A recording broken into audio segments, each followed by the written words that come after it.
जयंतीच्या पार्श्वभूमीवर अमरावती जिल्ह्यात भव्य धार्मिक उत्सवाचे आयोजन करण्यात आले। शहर आणि ग्रामीण भागात विविध मंदिरांमध्ये भक्तांनी मोठ्या संख्येने उपस्थित राहून पूजा अर्चा, भजन, हनुमान चालीसा पठण आणि महाप्रसादाचा आनंद घेतला। पाहूया या धार्मिक वातावरणाचा एक खास रिपोर्ट।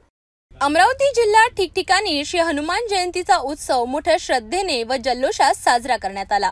शहरातील प्रमुख श्री हनुमान मंदिरांमध्ये शेकडो भाविकांनी सकाळपासूनच दर्शनासाठी गर्दी केली। पूजा अर्चा, पुष्पहार अर्पण आणि धार्मिक मंत्रोच्चारांनी मंदिर परिसर दुमदुमून गेला। कुठे हनुमान चालीसाचे सामूहिक पठण तर कुठे अखंड रामायण वाचन आणि भजन संध्येचे आयोजन करण्यात आले। मंदिर विश्वस्त मंडळांनी भाविकांसाठी महाप्रसादाचे आयोजन केले होते। शेकडो भाविकांनी महाप्रसादाचा लाभ घेतला आणि भक्तिमय वातावरणात दिवसभर रमले। काही मंदिरांमध्ये विशेष आकर्षण ठरली ती आकर्षक रोषणाई आणि सजावट। रात्रभर मंदिर परिसर उजळून निघाले। ग्रामीण भागातही हनुमान जयंतीचा उत्सव जल्लोषात साजरा करण्यात आला। गावोगावी धार्मिक कार्यक्रम, पालख्या आणि भजनांच्या कार्यक्रमांनी वातावरण भक्तिमय झालं।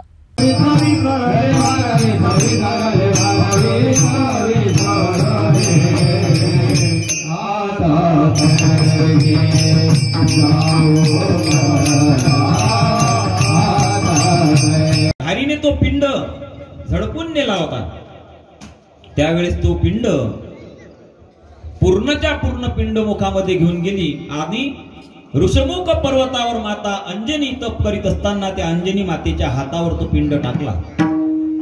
श्रद्धा, भक्ती आणि भक्तांचा उत्साह या सर्वांचे एकत्रित दर्शन आज अमरावती जिल्ह्यात दिसले। हनुमान जयंती निमित्त घडलेला हा भव्य उत्सव हेच दर्शवतो की भक्ती आणि संस्कृती अजूनही आपल्या समाजाच्या मुळात आहे। अशा सकारात्मक बातम्यांसाठी बघत रहा सिटी न्यूज।